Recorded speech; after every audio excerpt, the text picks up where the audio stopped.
Okay, hello. I have spent the day curating a list of my monthly favorites.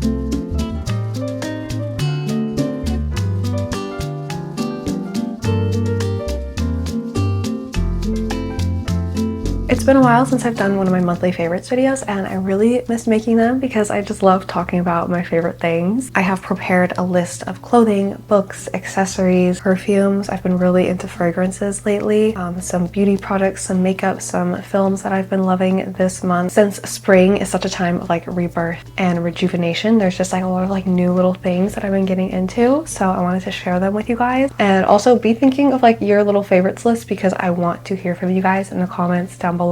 What are you wearing? What are you reading? I have to know everything. The first category is clothing and accessories. At the beginning of this video, I have to mention the dress that I'm wearing because this is quite possibly the most exquisite piece of clothing I've ever put on my body. This is of course a Reformation dress. Reformation is one of my favorite clothing brands, and actually it's so exciting. Tomorrow I'm filming a collaboration with them on my TikTok, which is so exciting because it's been like my dream brand to collaborate with since I started creating content. They sent me a few items. One of them was this dress and I adore it so much. I don't think the dress could be any more perfect for me. Something that I love in the springtime is polka dots. Everyone always talks about florals in the spring, which I also love, but for me, I think I gravitate towards polka dots in the spring a little bit more. But I love the collar and the bow, and it has sleeves and it's just the perfect length and fit, and it's going to be my dress of the year. I feel like I always go throughout my year having like one dress that I wear year round all the time, and I think this is going to be the one for me. I also got these like heeled sandals from Reformation. This is the Jen heeled sandal. I was in dire need of a shoe like this in my wardrobe. I basically only have like boots and like Mary Janes, and I didn't really have a good sandal to wear with like nicer dresses and more upscale looks. So finally I have one in my wardrobe. Literally I would be like going to a wedding and I would be like, I don't know what shoe to wear, like all I have is Mary Janes. So this is now my go-to like wedding or like formal shoe, but I also feel like I could dress it down as well. I feel like I could wear this with like jeans and a nice top for like a classy chic look, and they're just like the perfect little simple white sandal heel. Another clothing favorite was something that I've had for a while. This is just a vintage rain jacket from the brand Ellen Tracy. We do have like spring weather here, but it is a little bit chilly at nighttime, so I feel like it's nice to have a good transitional jacket to throw on in between winter and spring, and this has been it for me. So I feel like it goes into spring without feeling too heavy or dark for winter. And yeah, I just really like throwing it on like in the evening. I think it looks very classy and chic and elevated while also pairing nicely with my spring outfits. My favorite bag of the month has been the one that I thrifted in Paris. I bought this at a flea market in Paris at Saint Ouen, and I already talked about it in my last video, so I don't want to be too repetitive, but I just adore this bag so much. It is exactly what I was looking for. It's the perfect size, it's the perfect color, it goes with everything. I've literally been wearing it every single day since I got it about a month and a half ago. It's already getting such good use. It is vintage, but the brand is Memoirs, which is a Parisian brand, and I think this is going to end up being like one of my favorites throughout this entire year as well. Another little favorite of mine is some pieces from En Route Jewelry. They sent me some of their items from their new collection, which is just so beautiful. This is a bracelet, which I don't normally wear bracelets, but recently I've been wanting to start wearing them more. I don't know why. I just want to start branching out with my jewelry and accessories a little bit more, but it's just so beautiful. I love how like chunky it is and how it makes a bit of a statement. I feel like it could just like spice up some of my more basic outfits. And they also sent me this beautiful gold heart locket. Well, not really a locket, I suppose it doesn't really open, but it is a gold heart necklace, and it's just so pretty. I always love like a simple vintage looking heart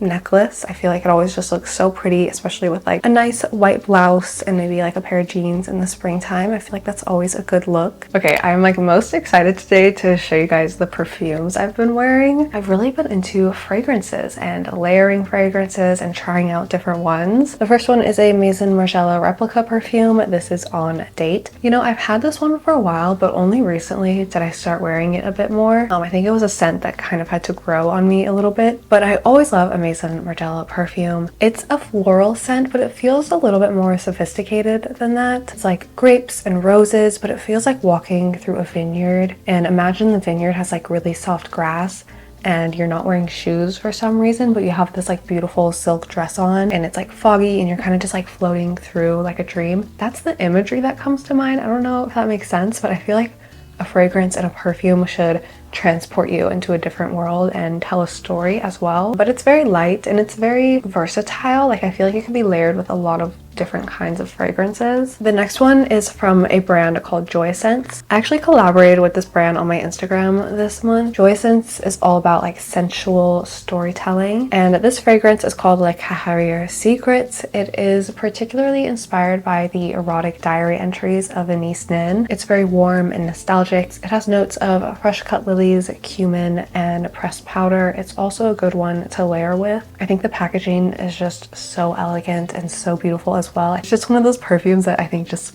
looks perfect, just like sat upon my desk. I love it so much. And so I actually don't have the full size of this one yet, but this is Marc Jacobs Daisy Oh So Fresh. I just have a little sample from Scentbird. This is a really common, popular scent, I feel like, but it's popular for a reason because it's very good. It's very floral, very potent floral, more like a juicy floral, if that makes sense. What I like to do with this one is just like spray a little bit on my wrist and then layer one of the other lighter perfumes over on top, like around my neck and just like all over my body. So this is kind of what I've been mixing those two with depending on the day. But yeah, I would like to get the full size of this one once I run out of my sample, or maybe I'll just buy another travel size and have this be like my travel perfume. I don't know. The last perfume I have, this is from a brand called Memoirs. They had sent me a few of their like sample sets, like a little set of all of their samples, and I was wearing those samples while I was in Paris, and I was actually staying near a Memoirs perfumery. Anyways, I was staying near one of those, so I walked past it every day and I was like wearing the scents as I was traveling, but I ended up picking my favorite and they sent me it. This is Inly, but it has notes of jasmine, bergamot, and fig accord. To me, it feels like moving water. It's very fresh and it's very, very unique. And it reminds me of my time in Paris because this is what I was wearing when I was there. I really recommend their sample set if you're looking to find a unique signature fragrance. It smells so good. I think honestly out of all of them, this one might be my favorite. It's like one that just is like really good like on its own. I have a few beauty and skincare favorites. The first thing, actually, L'Occitane came out with a few skincare items, which I was so excited when they sent me these because I really love L'Occitane and I use their moisturizers and their shea butters like all the time. So I was excited to see they came out with some skincare. This is particularly for sensitive skin, which I have very sensitive skin. I've always had sensitive skin. I probably always will, but it is a micellar water that just takes off my makeup with so much ease. It just like slides off of my face so I don't have to do too much rubbing. And then just like a cream cleanser that's very hydrating, very cleansing. I feel very fresh and clean. You know, it's like nothing too crazy or out of the ordinary, but it's just perfect for my sensitive skin. And really that's all I need. Another thing that I've been loving is a white nail polish. White is usually my go-to nail polish color, though I hadn't had it in a long time. Like I just ran out and I hadn't repurchased one. But I recently repurchased this white nail polish and I've been wearing it again. And I just think white always looks good. I really don't like my hands. I don't like my nails. I don't like to draw too much attention to them, but I do just kind of want them to look clean and as nice as I can get them for me because they never look nice, honestly. All of my anxieties just show up on my fingernails and my hands because I pick at them so much. But I think having a little polish on them sometimes helps me, sometimes not, because then I just pick at the polish, but we're working through it, guys. A lipstick favorite for this month has been the YSL Love Shine Candy Glow in the color 44B. This is what I've been wearing on no makeup days. I guess I can't really call it a no makeup day if I'm wearing lipstick, but you understand, when I'm not wearing face makeup and I just want something on my lips, this is just like a nice darker pink color that is very hydrating, and it's just a good one to like have in my bag at all times. I'm always very excited to talk about the books I've been reading. So far in March I've read 3 books. I just finished one today. It's March 25th, so I'll probably squeeze one more in before the month ends. But the one that I finished this morning was A Room with a View. It's fresh on my mind. So this is an E.M. Forster novel that was written in 1908. It follows a young English woman named Lucy who travels to Italy as a tourist. She comes from a very pretentious and rigid society in the English countryside. So the book follows her experience traveling abroad for the first time and then coming home to reject her fiance to be with a man she met on her travels. This young man is totally different from anyone she's ever met. He's full of passion and freedom, and he is in a lower class than her, so this novel is like sort of embedded with a social critique of Edwardian society at the time. It also has a very humorous take on tourism at the time as well. I would describe the writing style as like a social satire. It actually reminds me a lot of the way Jane Austen writes, just in the Edwardian era rather than the Regency era, in the way she plays off of like social critiques, subdued humor, and complicated love affairs. It's very Jane Austen-esque to me. So if you like Jane Austen novels, I think you'll like his writing as well. And there is also a movie. I haven't watched it yet, but I think it's on YouTube, so I plan to watch it very soon. I also finished The Dream by Emile Zola. This novel was written in 1888. It follows a young woman, Angelique, throughout her life. She is a young orphan girl who was adopted by a couple in northern France. The story at the beginning very much reminds me of Anne of Green Gables. This character, she's very optimistic and has a very romantic view of life. Angelique has vivid dreams of growing up and marrying a prince, and everyone around her seems to kind of want to bring her back down to earth and force her into having a more realistic view on life, but she really sticks to her dreams, and she has this almost like intuition that it's just going to happen no matter what, and she feels as though as if she believes in it enough, it is sure to happen. So of course she does end up meeting and falling in love with a prince. It is, however, not without huge sacrifice. So her story ends up being more like the saints that she worships in church rather than a real life princess, unfortunately. But it is a very beautifully written story. It actually almost made me cry at the end, which I was not expecting. And this is the second Zola novel I've read, and I like this one a bit more, so I'm very happy about that. And I also read Memoirs of a Dutiful Daughter by Simone de Beauvoir. I've already talked about it a bit, so I won't talk about it too much, but this is Simone de Beauvoir's autobiography, who is a French author and philosopher. It follows her through her early years all the way into becoming a woman, basically, in Paris in the 1920s. She speaks on her early rebellious nature, as well as her budding philosophical views on women in society and early feminism. We go through life with her, through her friendships, through her family relationships, her romantic relationships. We also see her relationship form with her long life partner and fellow thinker Jean-Paul Sartre. Yeah, I really look forward to reading more of her books. I can already tell she's going to be a huge influence on me, and I think it's really good to get like a background of the writers and people that I look up to in order to have a full understanding of their work. So I'm glad I read this one first, and I'll be reading many more to come.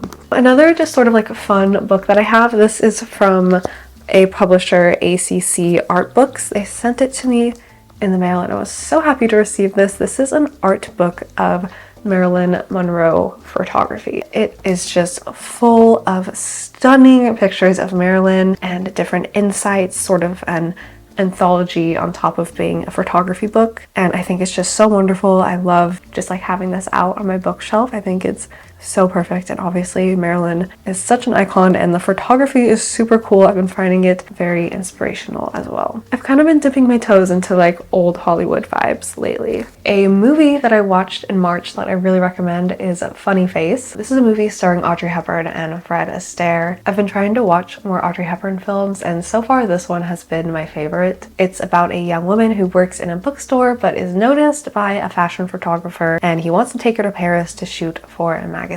She is initially scandalized by this idea because she's just the type of girl that wants to read her books, learn about philosophy, and mind her business. You know, she's not like other girls, the typical trope that we've seen in many movies. And she pretty much abstains from any sort of vanity. But she figures if she can get a trip to Paris out of it, it'll all be worth it. So she goes to Paris with the magazine and takes a plethora of pictures, and in her search for knowledge and freedom, she unexpectedly becomes infatuated with a man, which is like basically the story of my life. I really enjoyed this film. I saw myself in it a lot. And if you want to watch it, you can watch it on Pluto TV for free. Okay, a few more miscellaneous items. I have to include my Polaroid camera because I've been using it a ton lately. And a few of you guys have asked me like which kind I'm using specifically, so I wanted to just go ahead and mention it. This is the Polaroid Now Plus Instant Camera Generation 2. I will link the exact one down below, but I think I ended up picking this one online because it has a Bluetooth setting and there's an app you can download on your phone. So basically I can like control the self timer from my phone and do like a couple other things on my phone with the camera, and it just made it more easy for self portraits and just like shooting by myself alone. So that's why I picked this one. I really like it. I have no complaints.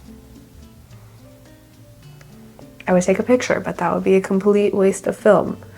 And I've wasted enough film on many mistakes that I've made. Another miscellaneous favorite has been some phone cases. This one is my absolute favorite. This is their collection with Lila Moss. This is my favorite wildflower phone case ever. I think it's so cute. It's so perfect. It's like a cute spring phone case that's not just like your average floral phone case, which I love a good floral phone case, but this is just something a little bit different and out of the box, and I just think it's so cute. They also sent me this adorable swan phone case, which I also love so much, and will probably swap it out for this one eventually. And I also have a candle favorite. This is a Maison Margiela replica candle, which are just as good as their fragrance. It is called Afternoon Delight, which is a warm vanilla scent. But yeah, I like that it's like cozy, but it also feels like a little bit fresh as well. So it's a good mix of like cozy and like fresh spring vibes, I would say. That is all of my favorites of this month. Thank you so much for being here. Again, I really want to hear your guys' favorites. I want to know what you've been reading. I want to know what you've been watching. Let me know, even if it's just like one little thing. I want to know. I have many plans for upcoming spring themed videos, which I'm so excited about, so subscribe to the channel if you are not already. Thank you so much for being here. I love you guys, and I will see you in my next one. Bye!